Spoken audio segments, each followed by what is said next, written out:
দেখেছিস আরাফাত, এই গাছটা কত পুরনো। মনে হয় না আমাদের ছোটবেলা থেকে অনেক কিছু দেখেছি? অবশ্যই। আমরা তো কয়েক বছর ইতিহাস নিয়ে ঘুরি, কিন্তু গাছের হয়তো কয়েকশো বছরের স্মৃতি জমে আছে। ভাবতে পারিস, ও কতজনকে দিয়েছি হাসতে কাঁদতে, হারিয়ে যেতে। জীবনটাও আসলে গাছের মতো, তাই না? যত ঝড় আসে, কষ্ট আসে, তবু দাঁড়িয়ে থাকতে হয়। ঠিক বলেছিস, তবে একটা পার্থক্য আছে।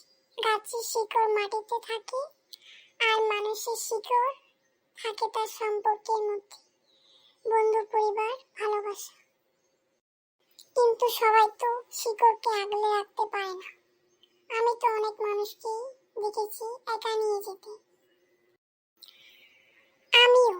জানিস রাহাত, আমি ছোটবেলায় ভাবতাম বড় হলে সব সহজ হবে, নিজের মতো জীবন সাজাবো।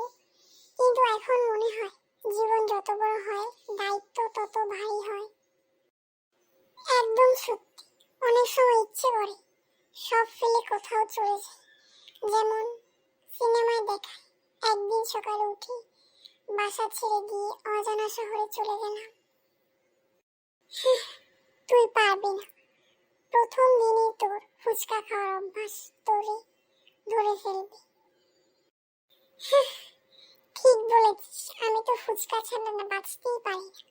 কিন্তু মজার ব্যাপার জানিস, এই ছোট ছোট জিনিসগুলোকে মানুষ বাঁচিয়ে রাখে। রাহাত, আমি মাঝে মাঝে ভাবি আমাদের বন্ধুত্বই আসল ভরসা। জীবনের সব ঝড়, কষ্ট, দুঃখের মাঝে যা কেউ থেকে যায় সেটা। আমিও তাই ভাবি। বন্ধু মানে শুধু আড্ডা নয়, বন্ধু মানে এমন একজন যাকে সামনে পেলে নিজের ভেতরের সব কথা বলে ফেলা যায়। তাই তো এখনো এখানে দাঁড়িয়ে আছি। দুনিয়া যতই ব্যস্ত হয়ে যাক, বিচের এই বিকেল আমাদের জন্য সব সময় আলাদা, তাই না? দেখ, সূর্যটা ধীরে ধীরে ডুবে যাচ্ছে। জানিস জীবনও একদিন শেষ হয়ে যাবে, কিন্তু এর মাঝে সময়টা যদি বন্ধুদের সঙ্গে কেটে যায়, তবে সেই জীবনটা সত্যি সুন্দর। তাইলে ঠিক হলো, যত বড় হই না কেন, মাঝে মাঝে আবার এই বিচে আসবো, গাছের নিচে দাঁড়াবো, নতুন নতুন গল্প করব। হ্যাঁ, কারণ বন্ধুত্ব একমাত্র জিনিস যা সময়কে সুন্দর করে তোলে।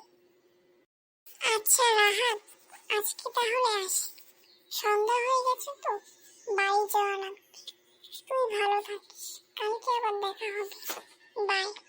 হ্যাঁ রে, তুইও ভালো থাক, তোর দিনটা ভালো কাটুক।